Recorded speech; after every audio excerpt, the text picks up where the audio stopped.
All right, this is part two of Finding Your Medium. Hope all is well, and thank you for joining me today.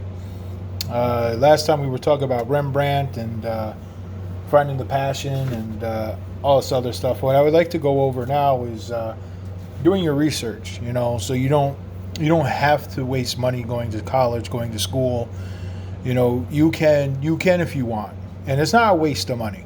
But what I'm saying is, when you're drawing, a lot of times it's coming from your heart. It's coming from your inner self. Whether you're drawing comic books, or whether you're drawing and doing airbrush, or whether you're doing real life, with models and actual finding references with real life motorcycles and cars, and this is all stuff I like to talk about because art is very diverse. It ranges, and this is just stuff that I want to go over.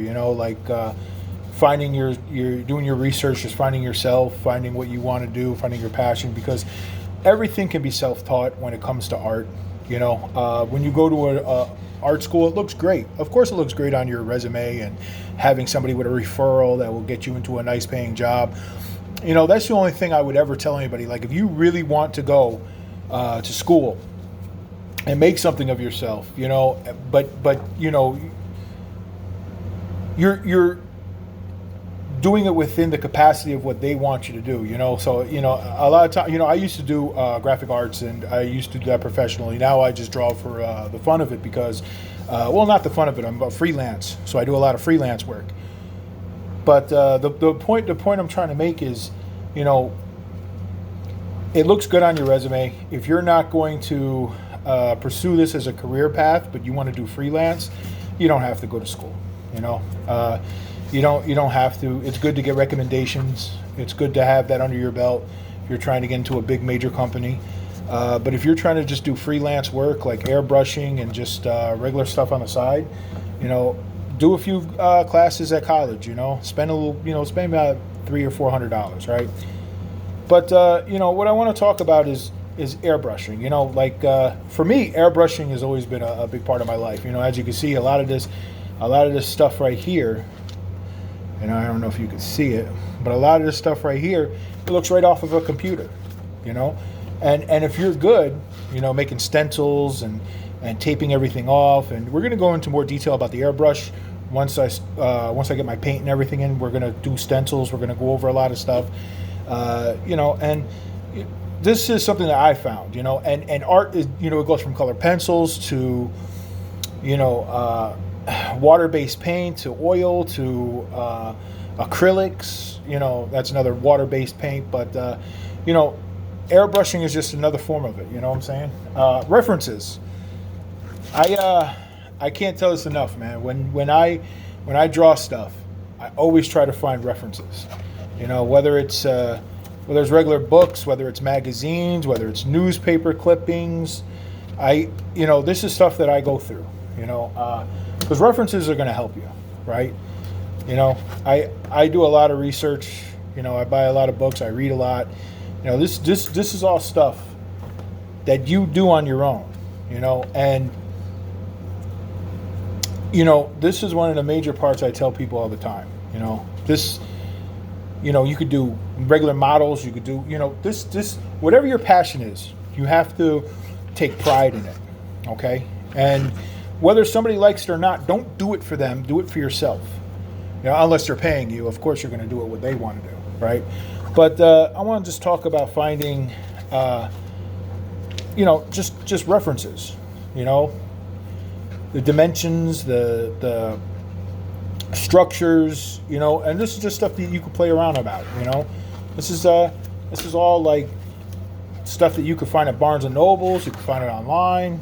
You don't have to go to college and spend all this ridiculous amount of money. Art is very expensive.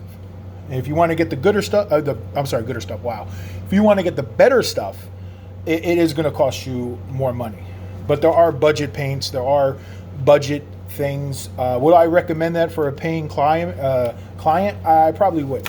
Not me personally. I'd rather spend a little bit. You know. So I want to talk about a thing that I did over this was about like a month ago. This is actually sold. He's actually coming to pick it up over the weekend. Now I just want everybody to take a look at this. This is Indian swastika.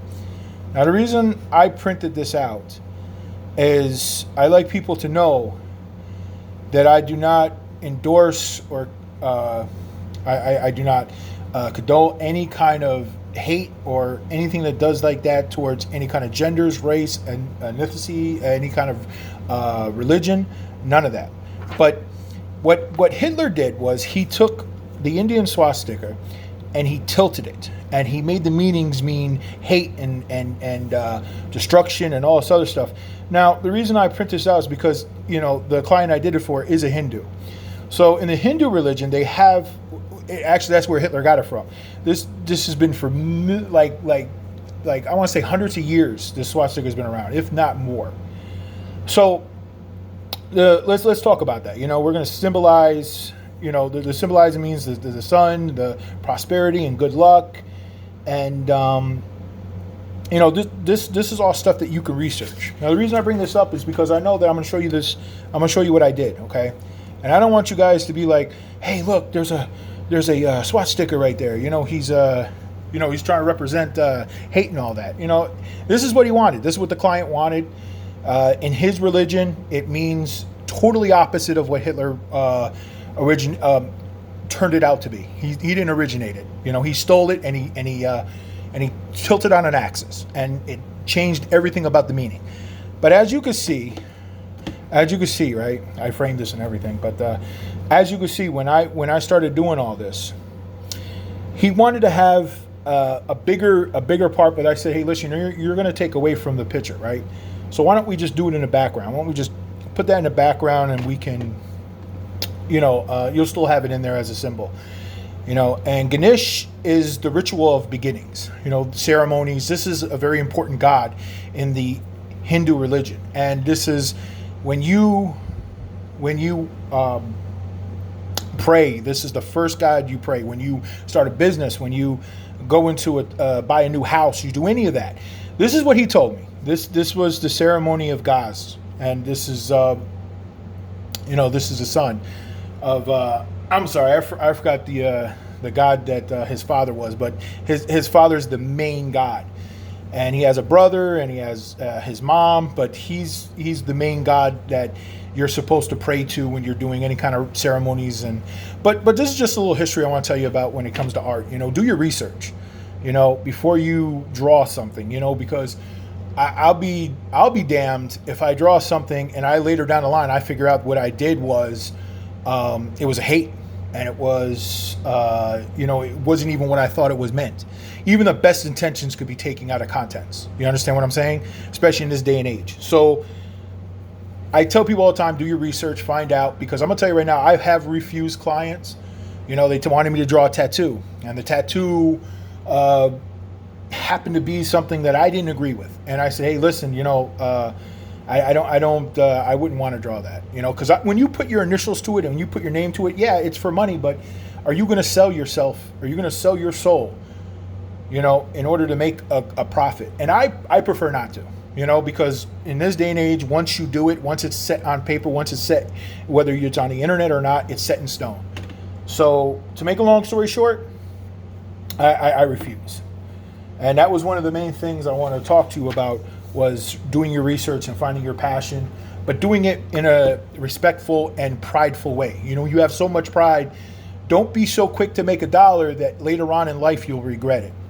So that's just something I wanted to go over today, you know, and I'm going to get more into drawings and stuff like that. And I'm making a quick tutorial on what I like and everything like that. And it's a little bit longer video than usual, but, you know, it's very important that I cover these bases, you know, because my channel is now just starting to come out, and I don't want anybody to think like, hey, you know, this artist is preaching about hate and all this, and I never in my life, you know, racism and hate, it's not born, it's taught, and I refuse to teach that or condone that or tell people, hey, this is what art is. Art has never been about that. It's about expressing yourself, but art is for everyone. And if you single out a certain person or a certain race or a certain religion, you're not only not benefiting the community or benefiting yourself or benefiting your family, but you're also taking away from people that are going to be your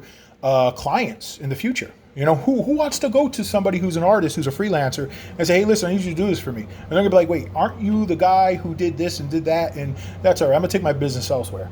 So, you might lose money in the short term, but you'll get it in the long term. As long as you practice and you do everything safe and you don't do anything hateful, and it's kind of hard nowadays to realize what's hateful and what's not, right? So just a judgment call. You got to make your own conclusions, and common sense will tell you, hey, listen, I don't feel right doing this. Maybe I shouldn't do it. So always listen to yourself, man. And I just want to thank everybody for subscribing and coming to my channel. So thank you again, and hopefully I see you on the next one.